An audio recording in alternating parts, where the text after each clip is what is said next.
आज हम युकिनोबु तात्सु के मांगा दांदादान की बात करने वाले हैं, जो अपने आप में एक अलग दुनिया है।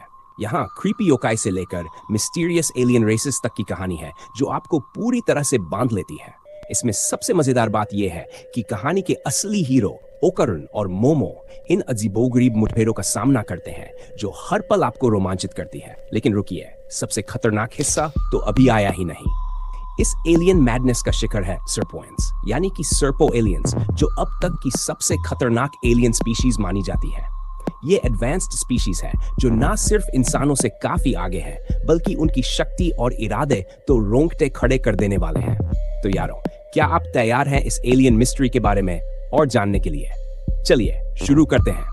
सर्पो एलियंस, जिन्हें सर्पोएंस भी कहा जाता है, ज़ेटा स्टार सिस्टम का हिस्सा है।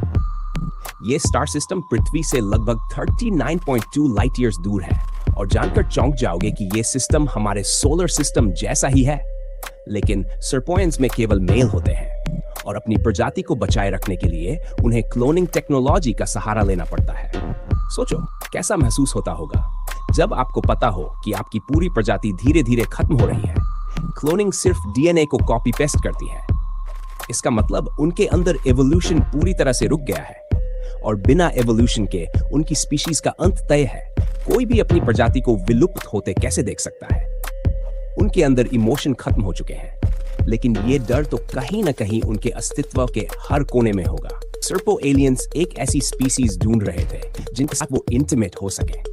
सोचो, उनकी पूरी प्रजाति खतरे में है और उनके पास कोई चारा नहीं बचा था, और उन्हें क्या मिला? इंसान। इंसान, और वो भी सिर्फ महिलाओं की रिप्रोडक्टिव ऑर्गन्स चाहिए थे। ये सुनकर ही कैसा लगता है ना? लेकिन उनके लिए ये सिर्फ सर्वाइवल का सवाल था। वो जानते थे कि इंसानों की जेनेटिक डाइवर्सिटी और रिप्रोडक्शन एबिलिटी ही उनकी आखिरी उम्मीद है। एक एलियन रेस इंसानों की मदद से अपने अस्तित्व को बचाने की कोशिश कर रही है। लेकिन यार, सर्पोएंस पृथ्वी पर कब से घात लगाए बैठे हैं, ये कोई नहीं जानता। पर पहली बार रोजवेल इंसिडेंट के बाद इन्हें देखा गया था।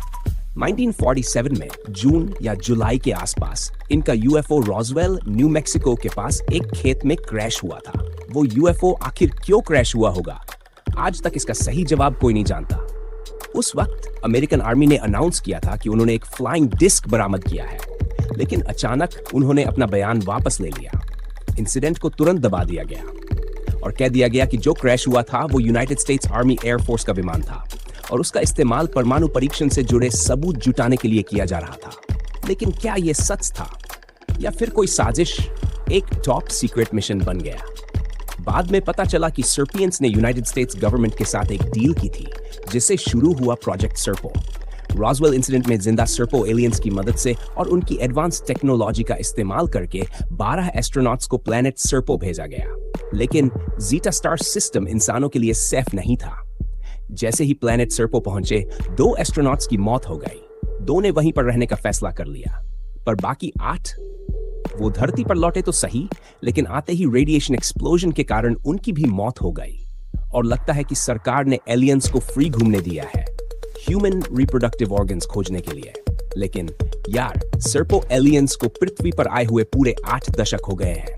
इतने समय में भी उन्हें एक फीमेल नहीं मिला। ये तो कुछ जमा ही नहीं।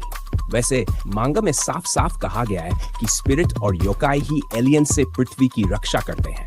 हो सकता है इन्हीं वजहों से एलियंस अब तक कुछ भी नहीं कर पाए हो, जब तक कि उनके एरिया में कोई न गया हो। लेकिन यार, मोमो उनके एरिया में चली गई थी। सर्पो एलियन सैयदी कभी अपने ट्रू एलियन फॉर्म में आते हैं। इंसानों के साथ घुलने मिलने के लिए ये इंसानों की तरह भेष बदल कर रहते हैं। इनके पास हेडलाइट जैसे बड़े बड़े आंखें होती हैं और स्लग जैसा शरीर। सर्पो एलियंस की टांगों के बीच में एक ऐसा रिप्रोडक्टिव ऑर्गन है। नहीं, इसे ऑर्गन नहीं कह सकते, ये तो काइंड ऑफ टूल्स हैं। रिप्रोडक्टिव टूल्स, जो एक केबल सा दिखाई पड़ता है। इसी टूल का इस्तेमाल ये फीमेल एलियंस के साथ इंटीमेट होने के लिए करते हैं। और हाँ, इस टूल का इस्तेमाल फाइट करने में भी करते हैं। इनके पास एक सिसर्स जैसा टूल भी होता है, जिसका इस्तेमाल ये रिप्रोडक्टिव ऑर्गन्स को निकालने के लिए करते हैं। सोचो कितना खतरनाक होगा ये सब देखना। अरे यार, एक बात तो मैं भूल ही गया था। ये वीडियो पेरेंट्स के सामने बिल्कुल मत देखना। 18+ वीडियो है, समझ रहे हो ना? साधारण इंसानों के लिए सर्पो एलियंस बिल्कुल भी फ्रेंडली नेबरहुड नहीं है। फ्रेंडली नेबरहुड स्पाइडरमैन समझ के रखे हो क्या?